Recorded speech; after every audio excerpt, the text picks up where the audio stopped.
is Tracy Lee, also known as Mama Com. Corbin Lee, also known as Com, is my son. My name is Juan Lee. I'm also known as Papa Com, and I am the creator of Com. I mean, he was a normal kid, right? He did all the things like play Little League baseball, played flag football, and then he got into all the sports. But his real passion really was gaming. I mean, I think he started off, we bought him a laptop because I think he wanted to play Minecraft or something, and he got into that. And then as he was about 13, he matured more into, I wanted to play shoot up first person video games. So we got him a beefier desktop. We were real happy to hear. Yeah, we were like, you sure you want to do that? Is that appropriate for age 13? Then he started playing, I think it's called the old CSGO 1.6 or something like that. And then he got really into the competitive part of CSGO, started playing in these little small tournaments. I can remember Player One was in there, Dapper was in these types of tournaments, and he even won money in these weekly tournaments. And I think that's where he started to kind of get into the real gaming aspect of it and really get into the competitive part of just gaming in general. Yeah. So when Corbin started getting into games, Corbin is a little bit of an introvert. So, until he gets really comfortable with people. So I think just being inside the house was always just that's his comfort zone. And so when he started getting into gaming, he went like full force, like in gaming, and you couldn't get him off the game. I remember we used to try to set rules around like, okay, here's the time, so that you can get off. And it was always like, one more minute, and it would just never end. So we just nixed all the rules, and we just said, look, you can game and do any of this as long as you want, as long as the grades are up, do whatever you want. Like, so he pretty much, Corbin, he's always been really good. We've never ever had to put restrictions on him from even going out with friends. He's never had a curfew. He never had any of that stuff. So he was good because he's always inside gaming. So for the most part, we always knew where he was, yeah, right? Yeah, we always knew where he was. He did pretty well in school. He did okay, like in school. He probably did really good for him. Like our standards were at a different level. You've got the Asian family standards that go on here. So, but he did really good. He was always into sports. He played, t-ball, baseball, basketball, and football. And we were, she and I always grew up in sports. I played high school football. We went deep into the playoffs. She almost played college volleyball. She had a scholarship but didn't take it. So we were both athletic, and we wanted him to be in that kind of atmosphere, be very competitive, be, always trying his best. And he did that for the most part, but it wasn't until gaming that we actually saw that competitive spirit. The passion was there. Yeah. I think in sports, he did it because he wanted to be with friends. He wanted to kind of make us proud. But for the majority of his sporting kind of thing, it wasn't until gaming that his competitive spirit really came out. It wasn't until gaming that we actually saw this passion. I saw a click, definitely with him that, I think he was playing the role in sports, right? And he was really good at it. But he was just playing a role. This is what I'm supposed to do, right? I'm supposed to get out here and play football and try my best and do all of that. With gaming, it's easy. It was easy for him. It was just a love and a passion. So yeah, and I think our measurement of his passion was maybe a little skewed because he wasn't that outburst type of that aggressive type of attitude when it came to playing sports like in football where you have to be aggressive.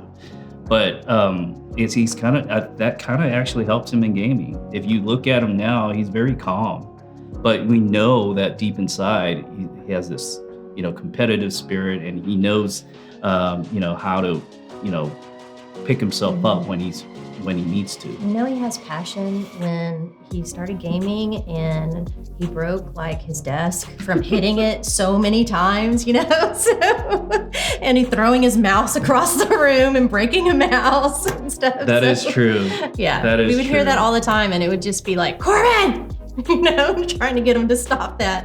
Sorry, He did break a desk when he played, went up in his room. He got so mad one time. We could hear it downstairs. I was like, oh no. Yeah, and Papa Com plays Valorant now, and he does the exact same thing in there. I do not. Yeah, he absolutely does. He's like, I totally understand it now. Not sure what age it was. I know it was probably high school. It was high school for sure. And he would play, and I know we would get into arguments about him playing too much, and you're taking this too serious. You're getting so emotional about this game and everything. And I know at one point we tried to say, look, you need to take a break. And I remember him saying, look, I really feel like I can make something of this. Like, I really feel like I can. And we really had to like pull ourselves back and know that things are different. It's not the way when we grew up. And so we had no choice but to kind of, jump in and really kind of learn the whole gaming scene and if there really was a chance. So we just kind of, laid back and said, okay, we're going to put our faith in you and just try to support you just as much as possible. Yeah. When I first did my research, I was like, heck no, you're not doing this. It is so hard to make it in this industry. I was like telling my wife, I was like, the percentage of a player actually making it into pro esports is probably less than someone trying to make it to the NFL, because it's just a very hard industry to just crack into and stay. So it was very disheartening to kind of say whether this was a sustainable type of career. And then, it started to kind of kick off, especially CSGO, when he was on Mythic and he met Flom, which we love Flom. That was when, those two are like two peas in a pod. And so then when Valorant, the games, started, it was just like, he was playing with Hiko, he's playing with Myth, he's playing with all these guys. And I'm like, wait, we're following, we're like, wait, these people are big. Yeah. Like, what's going on here? And he was just like, yeah, like, no big deal. Like, I'm just playing with these people. And so, it was really exciting. I was like, well, maybe he is better than what we thought, he was. We saw watching him that he had some clutch kind of genes because he would clutch a lot of rounds. And it wasn't until we told him and kind of like, well, this new game is coming out, Project A, you might want to get in the very early and see what you can do in there. And like Tracy said, he started playing with all of these big name streamers and previous pros, and he was really good. Yeah, he would outplay them most of the time. Yeah. So I think that's where he kind of knew that there was something there with Valorant. He just had to get outside. I think a stigma that was carried with him, I feel like he feels like kept being carried with him was, he's a streamer. He's just a streamer. And he was on a stream team. He's not serious. He's just out here to get viewers or whatever. And he's completely the opposite of that. I think he just did streaming, and he still does streaming, but I think gaming is his number one, passion. Absolutely. So, He talked about, there's this new Project A. It wasn't even Valorant at that point. I think it was called Project A, if I remember correctly. And then, beta, he was kind of into the beta. He got invited to play the beta version of it. And I think I did tell him, if you're going to get into a game, this is the time to do it because it's new. Everyone's on a level playing field. And this is something, if you could make something of yourself, maybe this would be a good, entry into pro gaming.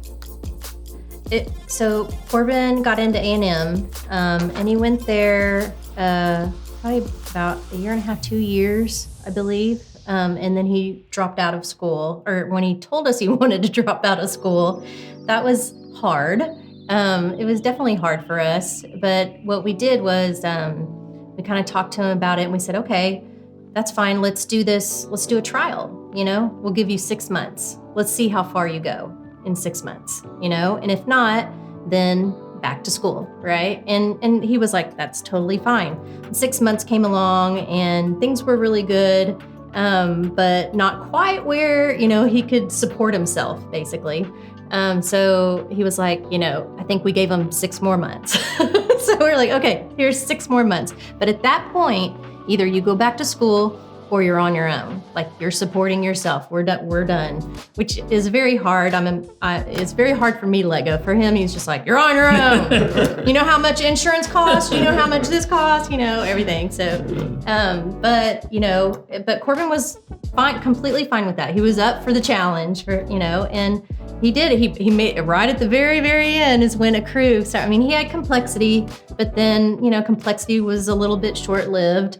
And then, which also made it very scary for us. We're like, okay, can you really make this work? This is a very scary industry to me, he did good when he signed in with AKREW. And AKREW has been amazing. We love them so much. And he's 100% support. Well, 99% supporting himself.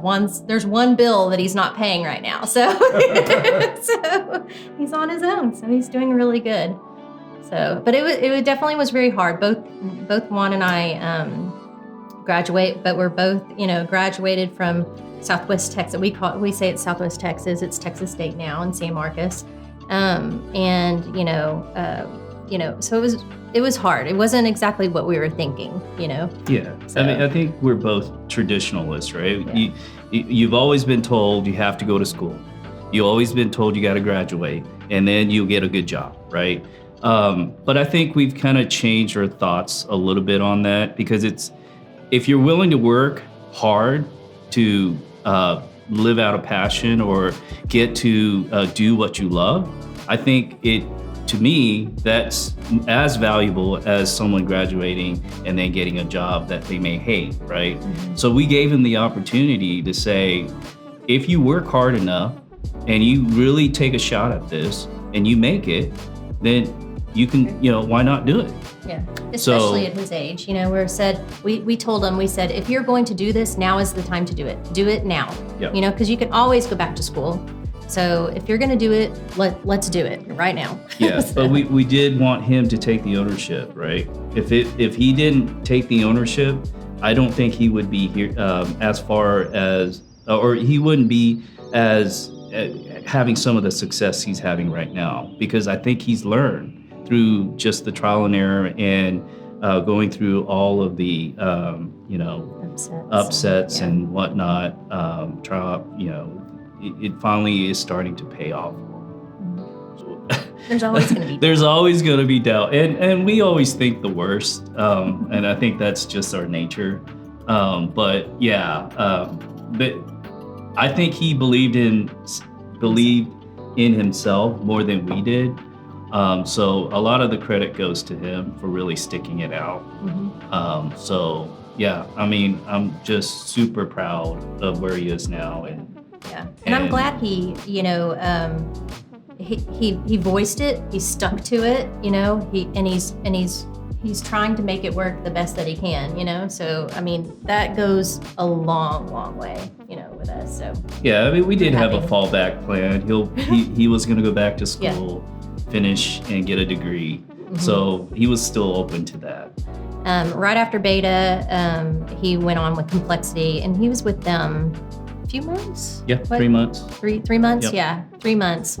And then was benched with Complexity, which was like our very first experience with that. So we were just like, oh my God, like heartbroken for the whole thing. But he seemed to take it pretty well. He just kind of rolled with the punches. He's like, I think he calms us down more sometimes, working through this whole thing. I think that's where we got the realization that esports is really tough as an industry, right? And you really have to grind, and you really have to be all in because things like that could happen. Yeah. Oh no, he was real excited. He was excited. He was very excited. He was excited to be on a team, and especially Complexity. It's also in Texas, close by, backed by the Cowboys, and so especially his papa. His papa's a huge Cowboy fan. He was just like, what? So excited with that. So no, Corbin was so excited about it. Juan and I were more like, let's read this contract. Yeah. let's go through everything a contract means, and do you know that you have to do this and this and this and this? Just kind of making sure you gotta check all these things. You can't just play the game. You gotta do all this other stuff too. Yeah. So we're professionals, right? Yeah. And we have, been in the working industry for a long time, so we know what to look for, and kind of, you got to be careful about that contract or how things are said, and especially in real estate, you have to really be sticklers about what's in the contract, right? So yeah, we've helped him out here and there, but he's also had, like I said, the community is wonderful, right? Yeah. He has a lot of friends that he can talk to that kind of provides the input that he needs. There's times when you say, outside of the contract, there's definitely times where we have our own opinions about things that we're like, wait, you should be doing this or this or this. And he's just like, he'll shut us down. That's not how it works. That's not how gaming works, Mom, So there's a lot of time. And there's sometimes, though, he'll sit there and he'll be like, yeah, I get where you're coming from. But most of the times, that's not how it works, Mom. So we have to kind of take a step back. I think he's moved around and tried to find. He had a lot of tryouts here and there. Just things didn't work out. It wasn't until he started getting success with a Squirtle squad. They were a Pug squad for a little while, and they've had some tournament wins here and there. And then it wasn't until really Easy 5 where things kind of blew up, because that core team had a lot of success in the tier 2 scene. So 4 of the crew players were part of that Easy 5, minus D-Cop, who's on the TSM Academy team. So they've been together for quite a long time, and they've done quite well in the tier 2 scene, and that's just carried forward with the crew.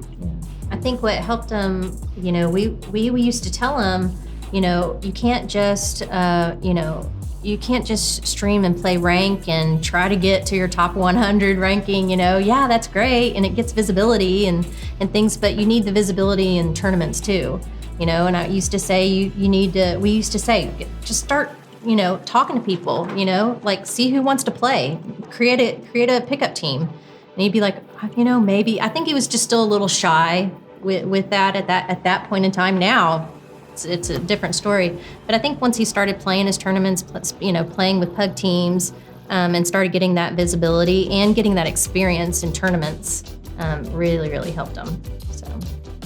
Yeah, sorry, my phone. I'm gonna silence it. Is it Corbin? Is that what it is? When is Papa Con coming on? I think we were all in at the very beginning. We've always been we've always been all in when it comes to him playing, right? And whether it be Little League, whether it be flag football, basketball, football, we're one of those types of parents that love to watch him compete. And so whenever we get a chance to see him play, we're always wanting to see how he's doing, or is he having a good game, bad game?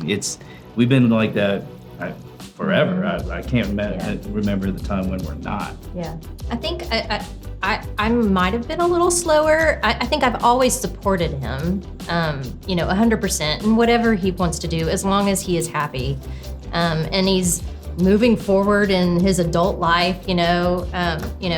Whatever he wants to do is completely fine with me.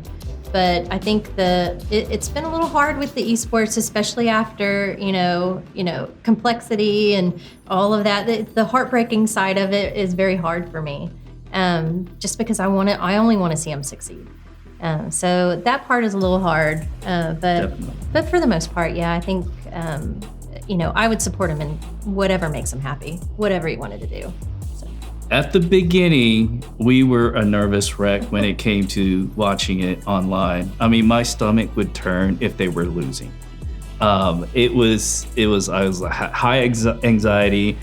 We would get very superstitious because when we're together and he was losing, I was like, you need to go to the other room because we're losing. I couldn't deal with him because he gets like heavy breathing. It's like, and I'm like, stop doing that. Like, you got to stop doing it. You're making me like totally anxious. And so, a lot of times, and I couldn't watch it. I just go in the other room and I have to shut it off for a little bit and just like pull myself back together. But then I'm like sitting in bed and like watching it, like I'm like, I'll start watching it again. So, but yeah. I've gotten a little better, just a little, but I've gotten better because I know what to expect, right? Some of these rounds could, turn in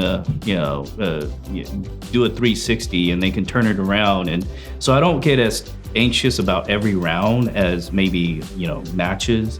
It's gotten a little better. Yeah. He's like, oh no, they're coming back.